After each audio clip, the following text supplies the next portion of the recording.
Ang panukalang batas na taasan ang multa sa mga mahuhuling nagmamaneho ng sasakyan habang nasa impluwensya ng alkohol. Sa ilalim Ito maganda to, Anti-Driving Drunk Act. Oh. ng Senate Bill 2546 na inihain ni Senator Raffy Tulfo, layo nito na amyandahan ang Republic Act 10585 o ang Anti-Drunk and Drug Driving Act of 2013. Mula sa Ulitin ko po ito po ay ipapanukala na batas ni Senator Raffy Tulfo.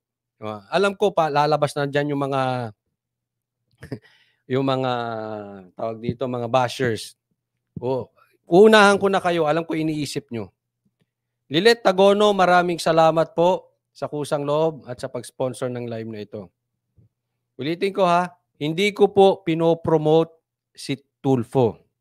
At hindi ko po sinasabi na susuportahan nyo sa 2028. Kung bukas po ang botohan, kay Sara po ako. Naiintindihan. Pero malayo pa ang botohan. But, as of now, ayaw ko sa Tulfo. Kasi, para sa akin, napaka-grandstanding. Tapos, ayoko pa si Erwin. Sama ng sama kay Tambaluslos. So, wag nyo akong pagbintangan, ha? Wag nyo akong pagbintangan. Pakiusap lang. Iba si Coach Oli. Iba ako sa ibang vloggers. Iba si Coach Oli. Siguro alam nyo yan. Okay? So, hindi ko pinopromote sa inyo si Tulfo. Kaya lang gusto ko tong kanyang panukalang batas na ginagawa. Dating 300,000 pesos hanggang 500,000 pesos na multa, gagawin na yan, eto ngayon. Tataasan yung drunk driving 300,000 to 500,000, gagawing 500,000 to 1 million. Yan po ang gagawing ipapanukalang batas. Ako po, pabor ako dyan. Alam ko sasabihin ng iba Coach Oli, masyado naman atang yan, anti-poor yan. Isipin mo, nagmaneho ka lang ng lasing. Kalahating milyon hanggang 1 milyon ang multa. Di ba? Alam nyo po, mas importante pa rin ang buhay. Kaya ako pabor ako dito Alam mo, ang takot lang naman sa ganitong batas, yung may ugaling nagmamaneho ng lasing. Kung hindi mo naman ugaling magmaneho ng lasing, hindi ka takot dito. Kaya mo pa nga sabihin, gawin mong 10 million yan. Lahat na magdadrive ng lasing, 10 million. Parang yan Parang drug test. O gusto mo araw-araw tayo mag-drug test. Walang problema. Takot ka lang naman kasi sa drug test kung addictus ka.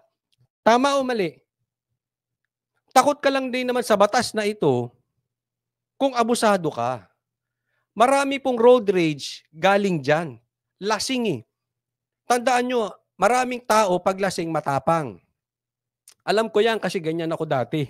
Kaya ako lagi napapaaway. Pero hindi ako nagdadrive ng lasing. Lagi ako, pagka nakainom, pag alam kong iinom ako, una, hindi motor ang dadalhin ko. At pag iinom ako, magde-designate ako ng driver. Kailangan mayroong driver. Kung isang bote lang ng beer, wala namang masama. 2, walang masama. Ang masama dyan, kung isang bote ka ng ng Johnny Walker, yun, iba yun. Talagang lasing ka ron. O kaya, mag-check-in ka na lang sa malapit-lapit. Di bali nang gumastos ka, kaysa makapatay ka or mapatay ka. Mas malaking gastos yun. Eto, 500,000 to 1 million. Pabor ako dito. Alam nyo, problema sa batas natin, kaya hindi sinusunod, kaya hindi takot ang taong bayan, walang ipin Masyadong magaang. Approve ako dyan.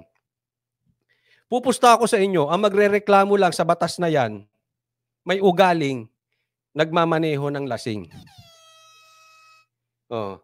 Ganun din. Ang takot lang sa mandatory drug test, kung ikaw ay politiko, ay addict. Kung hindi ka addict, ay naku. Sige, katasan nyo ako ng dugo. Kalbuin nyo ako. I-drug test nyo. Hindi ka matatakot. Bakit? Confident ka di ba? Itong 500,000 hanggang 1 million pesos. Kukumpiskahin rin ang driver's license at Putol-putol po daw, mahina signal ko. masususpinde ang paggamit nito ng 2 taon. Ako sa akin, kuhanin. Kuhanin na yung lisensya. Tama yan, suspindihin ng 2 taon. Mas maari nga for life eh. Para, tingnan ninyo, pag napatupad yan at kukuhanin yung lisensya for life, walang magdadrive ng lasing. Marami tayong mapuproduce pang trabaho. Marami magiging drivers. Maraming hotel at motel nakikita. Kasi magche-check-in na lang sila. Pag nag-road rage, sana kumpiskahin ang lisensya. Huwag nang hayaang mag-drive ulit. Pag bumaba ka ng kotse mo, dapat automatic yun. Suspendido na lisensya mo. Pag naulit pa ulit, canceled na ang dapat mabigat. Tingnan ko kung sino mag-road rage. Wala na mag-road rage yan. Kukuha na ka lisensya eh. Ang mahal ng driver ngayon. So, kailangan mo mag-hire ng driver. Napakamahal nun. Titino ang Pilipino. Problema to. Problema. Kaya lang, meron tayong konting problema dito. Okay? Tuloy muna natin to. Ayon sa mambabatas, batay sa ulat ng Land Transportation Office, nasa 402 na aksidente sa kalsada ang kanilang nirespondehan mula January hanggang August 2022. Sa nasabing bilang, 353 sa mga driver nito ay nagpositibo sa alcohol nang sumailalim sa Tama sinabi ni June Hensley. Katakot siyang road rage miski dito. Kakatakot yan. Tapos lasing. Pagpalagay mo kasama yung anak mo. Diba? Kasama mo ang pamilya mo. Traumatic yan sa bata pag ni road rage ka. Diba? Alam ka naman bunutan mo ng baril yun. Baka ikaw pa magkakaso.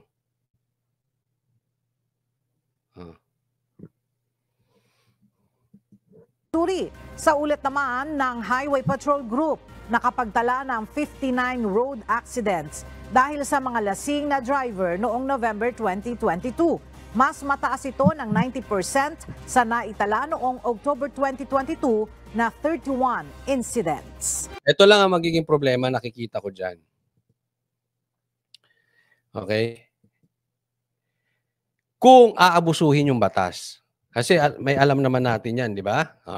This is public knowledge. Hindi po natin pinagbibintangan yung mga traffic enforcers tsaka mga MMDA. Pero alam yan ng mga Pilipino. Alam to ng mga drivers, di ba? Ito violation mo. Multa rito, 10,000. May seminar pa. Ikaw naman, hindi mo alam kung ano talaga. So ang gagawin, karamihan ang ginagawa, nagpapadulas na. Kaysa maabala, magsiseminar ka pa. Diba? Halimbawa, nakatira ako sa probinsya. Tutubusin ko yung lisensya ko sa main office sa LTO dyan sa East Avenue. Gasolina ko na lang papunta dyan, abala pa, natural sa traffic, magugutom ka, sa probinsya ka nakatira, ang haba ng traffic, kakain ka pa. Oo nga. Tapos, ang laki-laki pa ng danyos. Nagastusan ka, naabala ka. Anong gagawin mo? Maglalagay ka nga. Diba? So, yan ang magiging problema lang natin dyan sa batas na yan. Halimbawa, 250,000.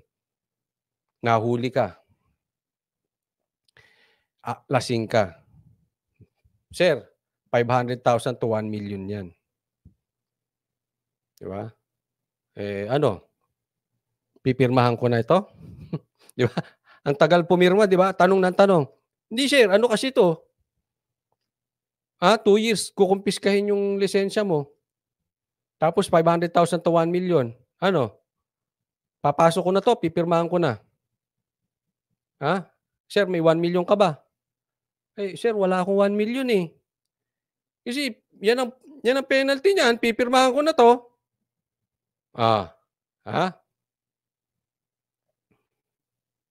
Anong gagawin niya ngayon? Sige sir, magkano ba kaya mo? 10,000. 10,000, 1 million tong penalty? Hindi, sir. Sige, pirmahan ko na lang. Hindi, wag. Di ba? Alam na natin yan eh. Alam na natin yung mga ganyan.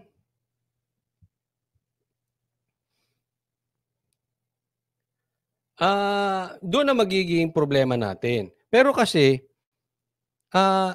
hindi tayo pwedeng hindi umasenso at patuloy na gumawa ng batas dahil sa mga ganito. Dapat lang siguro, halimbawa,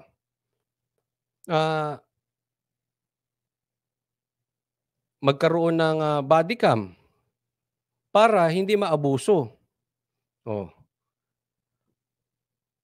Magkaroon sila ng hindi ko alam kung anong magandang gawin eh.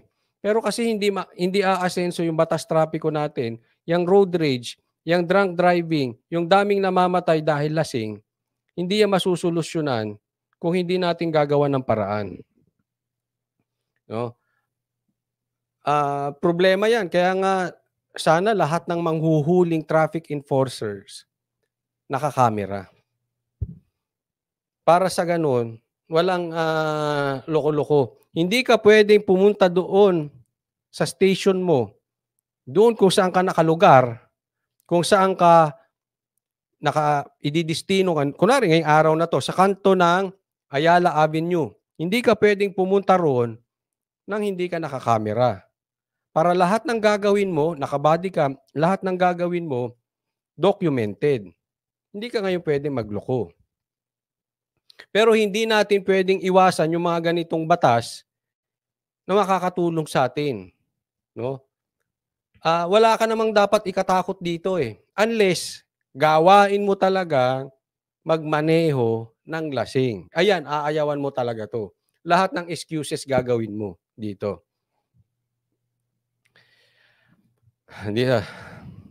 Sabi ni Amazing Lam, tama Coach Oli, ganyan ang gawain ng mga pulis dyan.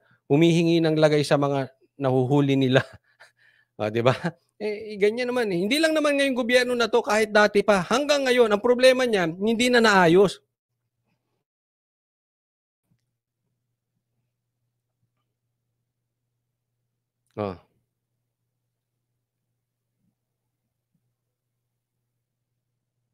Ano to sabi? Eman Mamon, makatulfo ka kasi boss, kaya dami mong kalaban, lalo na mga bayarang tamba.